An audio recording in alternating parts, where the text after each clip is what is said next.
Hoy es nuestra última entrega de esta serie Discipulando como Jesús. ¿Qué hemos aprendido hasta aquí? Que Jesús tenía un método, un proceso por medio del cual formar a los líderes que habrían de llevar el evangelio a la siguiente generación una vez que Jesús dejara este mundo. El método, ¿cuál era? Las mismas personas, aquellos a quienes Jesús escogió para llevarlos a un nivel más profundo de relación, de tarea, de responsabilidad, para que ellos fueran los encargados de difundir el evangelio. ¿Qué hizo Jesús?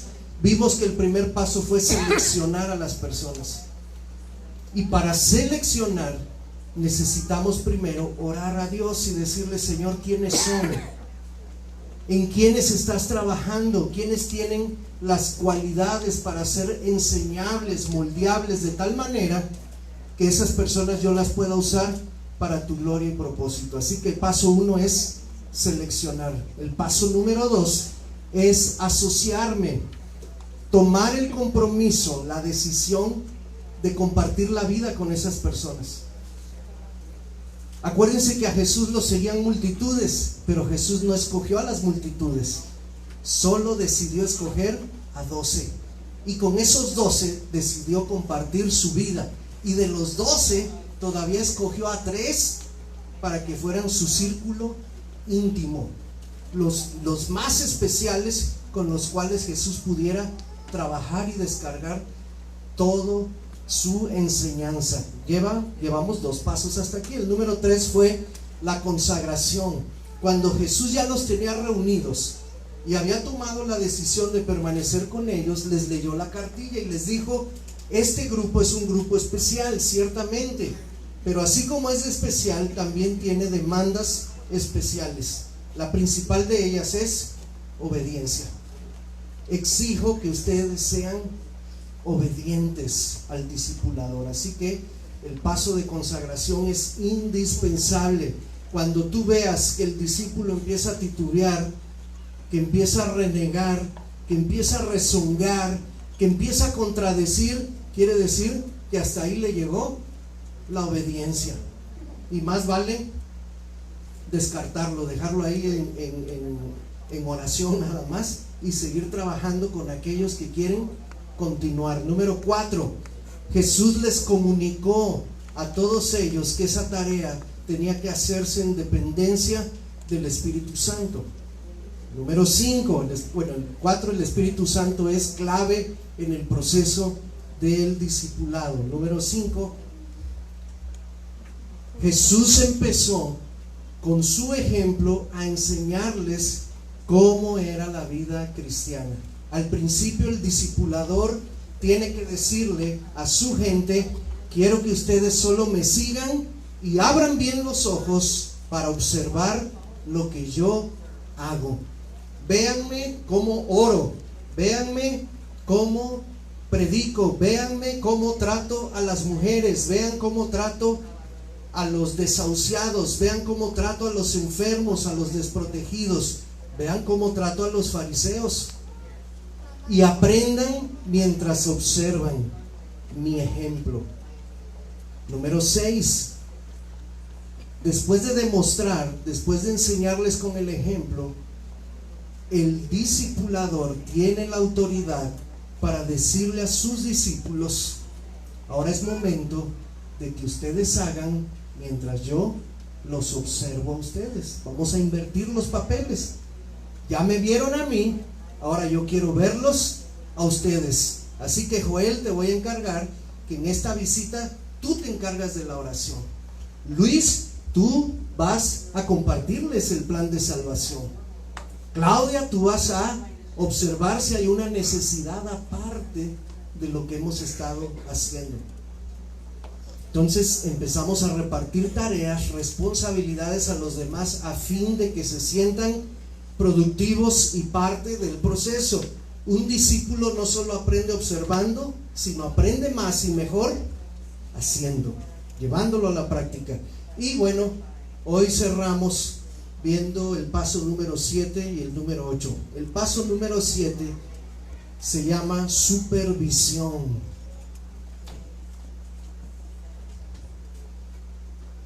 El proceso de discipulado no termina solamente dándole responsabilidad a los discípulos. No podemos decir, bueno, muchachos, les encargo estas tareas y ya ustedes vean cómo le hacen. Es pertinente, es prudente, es necesario que después de cierto tiempo los discípulos vengan y rindan cuentas de lo que estuvieron haciendo, para que el maestro, el discipulador, continúe la obra de enseñanza a ellos. ¿Qué dice Marcos 8:17?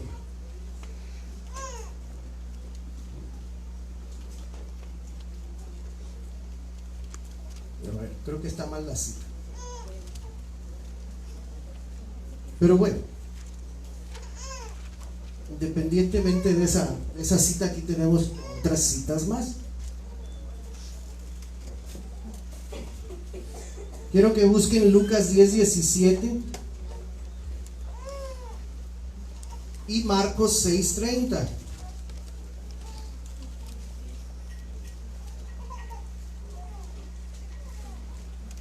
Dice allí, entonces, Marcos 6:30, entonces los apóstoles se juntaron con Jesús y le contaron todo lo que habían hecho y lo que habían enseñado. ¿Qué es esto? ¿Qué tipo de reunión es esta? Es una reunión de rendición de cuentas. Jesús les había dado comisiones, les había dado órdenes, les había encargado tareas, y ahora, después de hacerlas, aquellos 12 hombres venían con Jesús y le decían, ¿sabes qué, Jesús? Pasó esto, hicimos esto, nos encontramos con esta situación. Y allí era donde Jesús aprovechaba para seguirles moldeando y enseñando. Lucas 10:17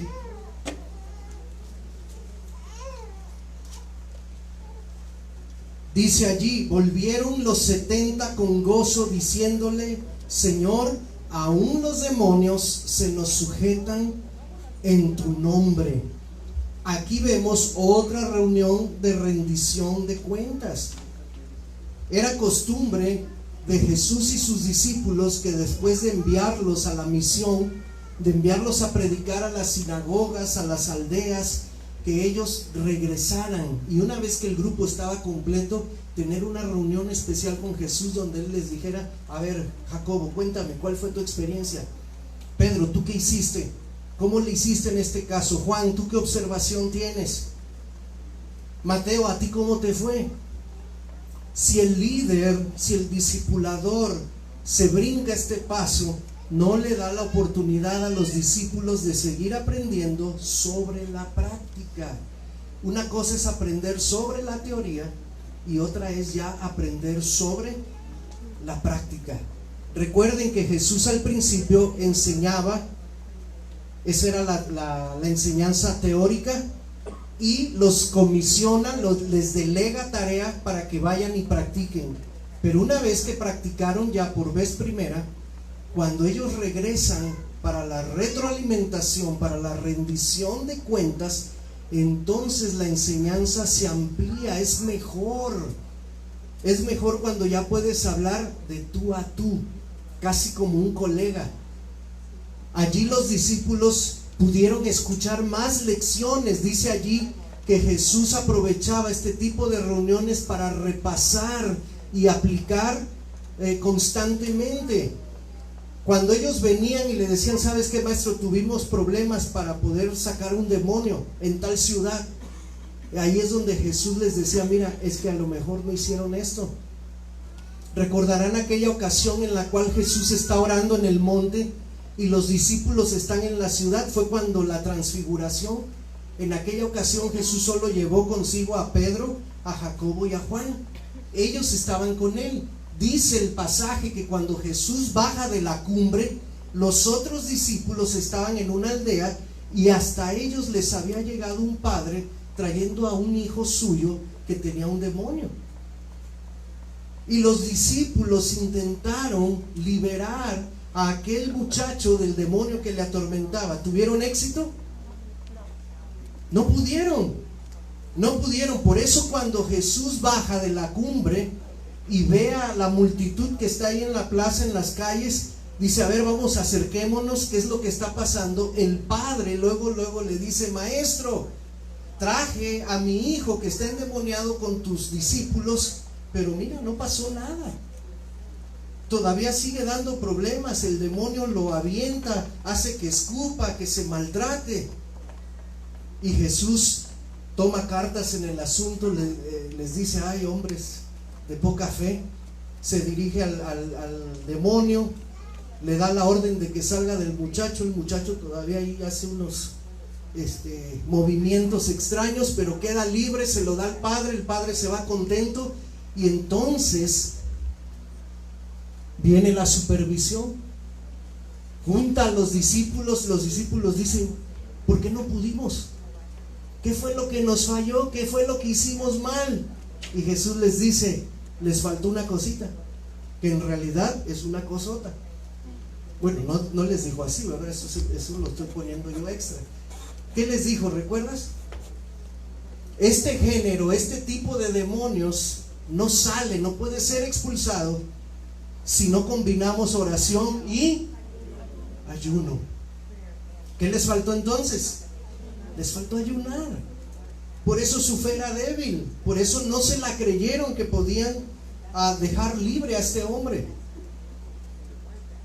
Allí es donde Jesús aprovechaba esas reuniones de rendición de cuentas, de supervisión, para seguirles enseñando, para repasar los principios claves de la tarea de evangelismo y de discipulado.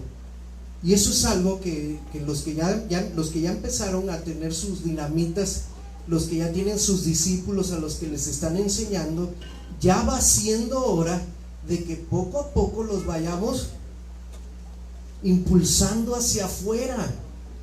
¿Qué va a pasar? ¿Qué va a pasar?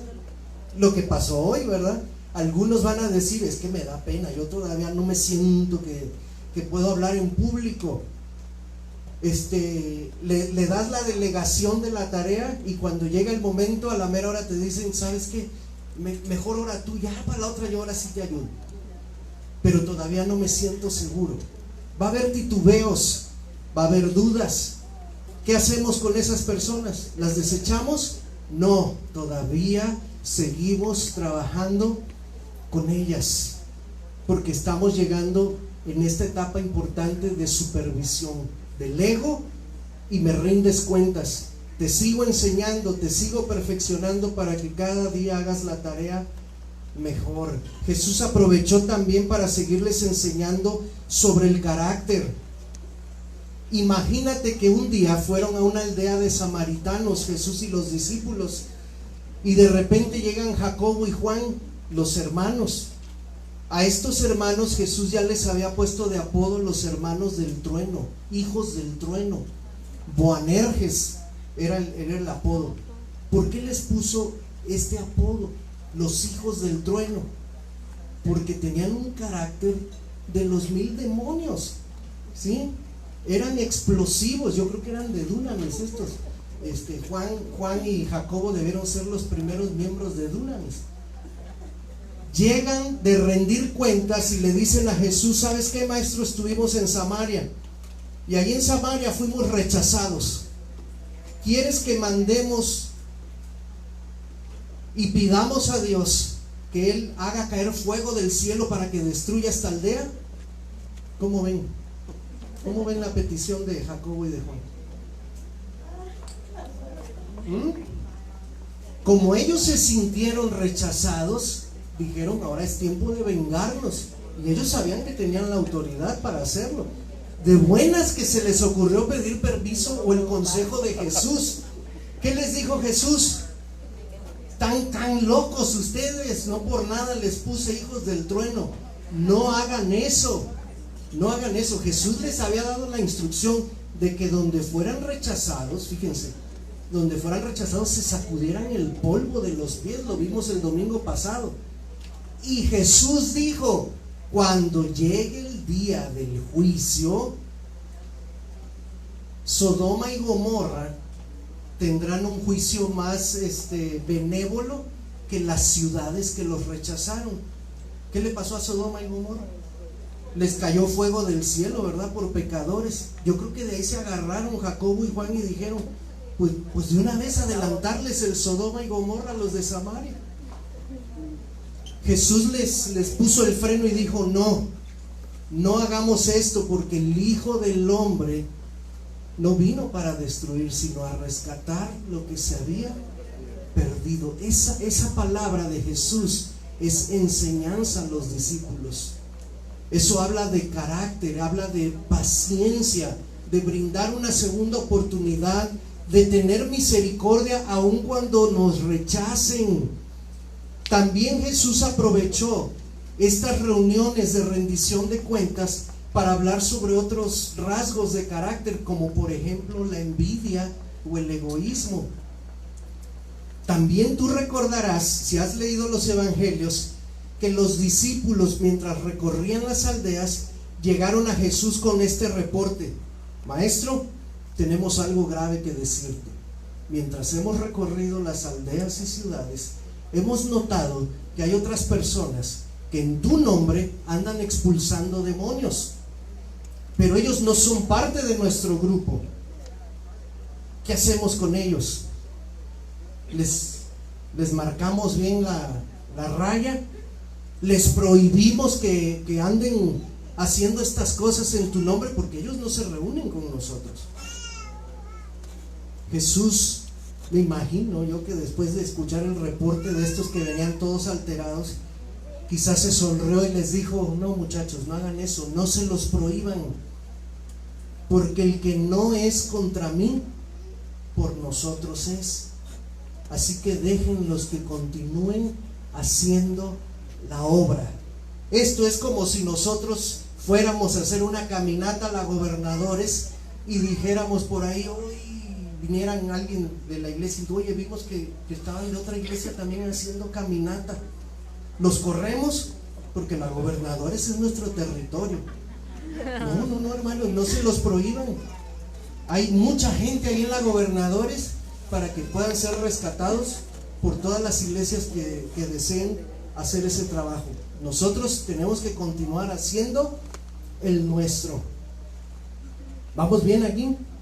Por eso es importante no brincarnos el paso número 7 de la supervisión, porque este va a ayudar a que los discípulos sigan creciendo en el aprendizaje práctico, pero también que podamos repasar las cualidades de carácter que muchas veces son las que seguimos fallando. ¿Cuándo dejará una persona de fallar aquí en la tierra en cuanto a carácter? ¿Cuándo termina esta tarea de supervisión? Pues la verdad no va a terminar nunca, porque ¿hasta cuándo vamos a ser perfectos? Hasta que estemos allá con Cristo. Mientras estemos en la tierra, seguiremos siendo una obra en proceso de ser perfeccionada, y es allí donde tú, como discipulador, nos ayudas en esa tarea a seguir ministrando a aquellos que están iniciando. Otra cosa importante cuando estamos hablando de la supervisión es tener una visión clara de por qué estamos haciendo lo que hacemos. Los discípulos se contentaban trayéndole a Jesús en el reporte el siguiente informe: Maestro, los demonios se nos sujetan. Y ellos se sentían como, wow, somos lo máximo, porque yo nomás le digo, sal de él, y sale, me obedece. Y para aquellos que hemos vivido este tipo de experiencias con personas endemoniadas y hemos tenido el gozo de ver a alguien liberado, no podemos dejar mentir que muchas veces ver ese poder que está accesible a nosotros por el Espíritu Santo nos puede llenar a veces de vanagloria y nos puede hacer perder el enfoque. Si yo me deleito solo en los milagros, en decir, oré por este enfermo y se sanó, oré por el endemoniado y se liberó, entonces va a parecer que la obra depende de mí, de que yo soy Juan Camaney, de que yo soy el mero mero y de que todo gira alrededor de mí. Es más, podría perder tanto la visión que en vez de seguir haciendo discípulos, mejor abra un ministerio de liberación de endemoniados y de oración por enfermos. ¿Me explico? Jesús les dijo a los muchachos cuando vinieron con el informe, bien vanagloriosos, de que los demonios se les sujetaban, les dijo, les paró el alto rapidito y les mencionó esta frase: muchachos, no se gocen, no se regocijen tanto de que los demonios se les sujeten, regocíjense de que su nombre está escrito en el libro de los cielos. Es decir, mantengan la comunión con el Padre, porque el día que no la mantengan, los demonios, en vez de sujetarles, se les van a ir encima. El enfoque sigue siendo permanecer pegado al Padre y seguir ganando a más personas para Cristo, tener una visión clara. No hemos sido llamados para cuidar a las personas o para proteger el fuerte, cuidar de la iglesia solamente. Hemos sido llamados a conquistar el mundo. Hacer discípulos implica salir de las cuatro paredes y llevar el evangelio, llevar la luz a donde hace falta. Antes de continuar al número 8, descanse la manita tantito y chéqueme si el de junto todavía está vivo o ya se le deshidrató.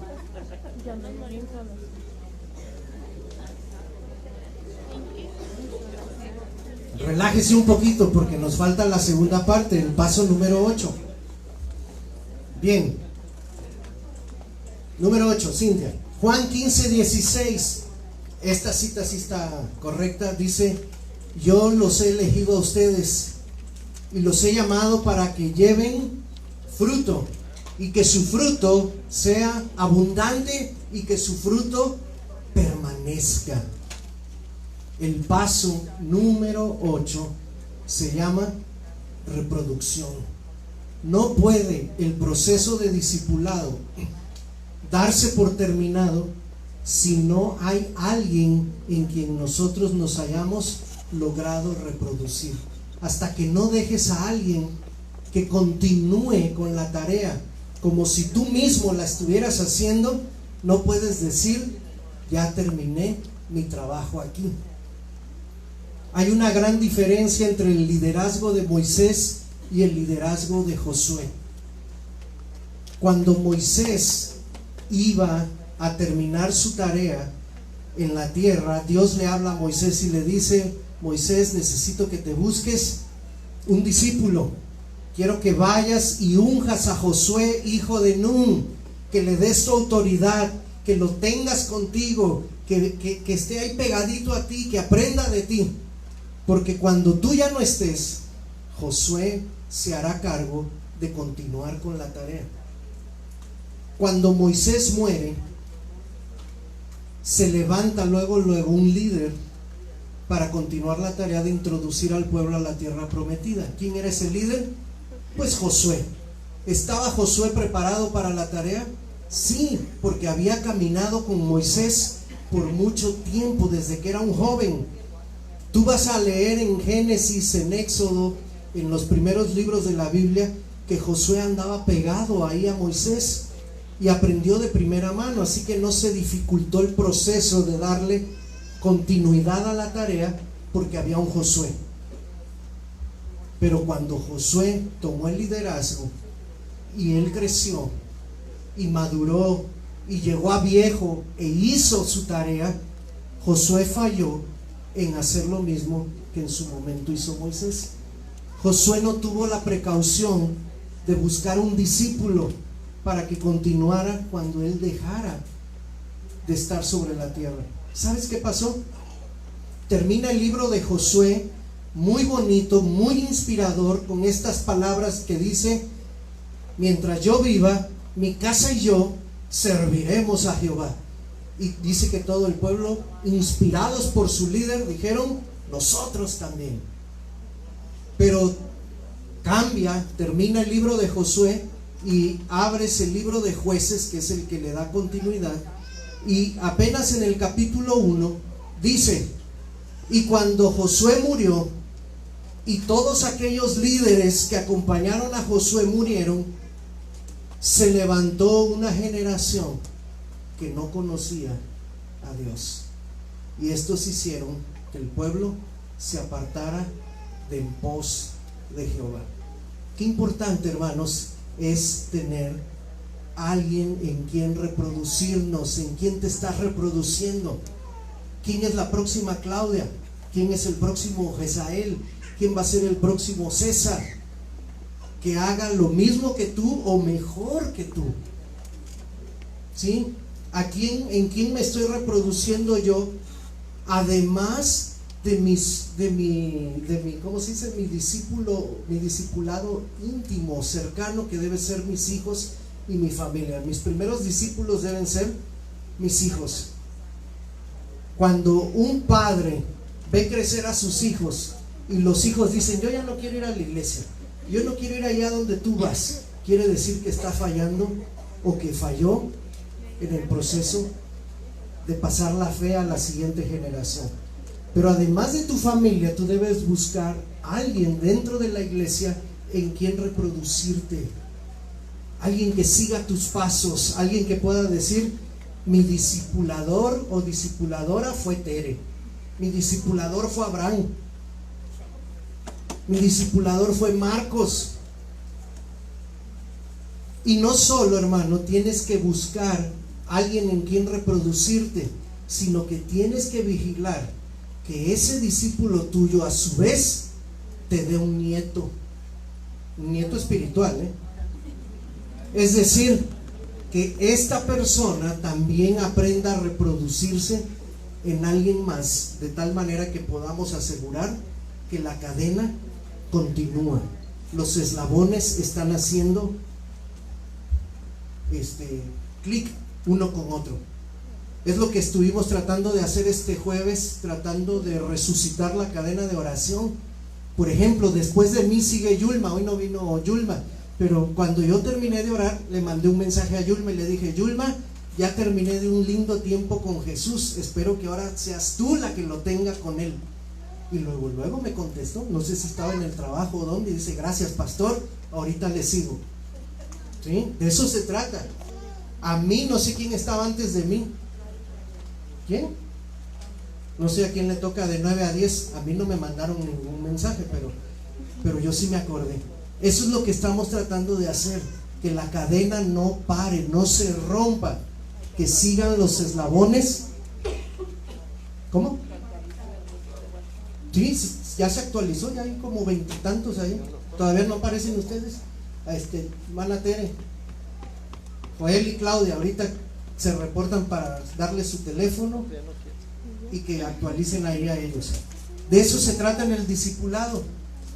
Yo les he dicho, muchos se acercan cada año porque ya cuando llega el verano y empiezan a sentir calor, luego el pretexto para ir a la alberca es: bien espirituales, pastor, ¿cuándo va a haber bautizos?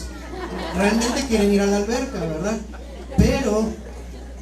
Pero muchos de los que llevan a sus discípulos hasta las aguas del bautismo, parece que ese es el día en el cual se liberan ya de los discípulos y dicen: wow, ya está la foto, ya se bautizó, ya es miembro de la iglesia, ya acabé, yo ya terminé mi trabajo aquí. Apenas está empezando. Cuando una persona se bautiza porque tú lo trajiste, ahora te toca delegar, demostrar, supervisar y esperar a que se reproduzca. Por lo tanto, la tarea te va a llevar otros 2 o 3 años más. El bautismo no es la graduación final, es como la graduación del kinder apenas. Necesitas llevarlo hasta la carrera final. Por lo tanto, Jesús mantuvo a sus discípulos enfocados en que era muy importante que ellos dieran fruto, y un fruto no dice chiquito, dice abundante. Abundante. Cuando usted vaya y visite a los aburtos, dése una vuelta antes de que las corten. Ya salieron los primeros brotes de los racimos de uvas de este año. Hasta hace unos meses tú pasabas y veías la vid ahí recargada, y si tú la mirabas decías: se ve muy triste. Pero si tú vas ahorita, la pobre vid está así toda cansada de tantos racimos que tiene. Es increíble cómo de unas hojitas puede salir tanto fruto, y fruto en abundancia. Si no tienes chance de ir hasta los aburtos, dale la vuelta antes de que terminen de dejar pelón el árbol de Lupe, porque ha dado una cantidad de duraznos increíble, que el árbol también se ve así como están todas sus ramas caídas. Demasiados duraznos deliciosos. Ya los siervos comimos el miércoles, los que fuimos a la oración también comimos. Los muchachos ayer que fueron a hacer hamburguesas también comieron, y hasta los vecinos de la colonia ya se pasean por ahí a arrancar duraznos. Entonces, increíblemente el arbolito, a pesar de todo, se sigue viendo lleno. Dios nos ha llamado a dar fruto abundante, y ese fruto no solo debe ser mucho, sino que debe de ser bueno, rico, sabroso, un fruto que permanezca. Una cosa es que el árbol se llene de duraznos y que cuando los pruebes los duraznos estén feos. Estos duraznos están deliciosos, deliciosos. Así que así nos llama el Señor a dar fruto, un fruto en extremo, numeroso, y aparte que sepa delicioso. Tenemos todo un desafío, hermanos. Esta tarea de discipular nunca va a acabar mientras esta iglesia exista, o al menos mientras yo sea el pastor, ¿sí? Si por alguna razón yo ya no estoy, espero que ustedes, los que queden, exijan al siguiente líder que siempre les hable sobre evangelismo y discipulado. El día que los empiecen a ustedes nada más compartir asuntos muy doctrinales, poco prácticos, donde no impulsen a la iglesia hacia afuera, ese día usted tiene el permiso para dejar su membresía de Dunamis y buscar una iglesia que sí esté haciendo eso, que sí lo esté haciendo. Porque no venimos aquí a ser entretenidos, venimos aquí a ser capacitados para hacer la obra que Dios nos ha instruido.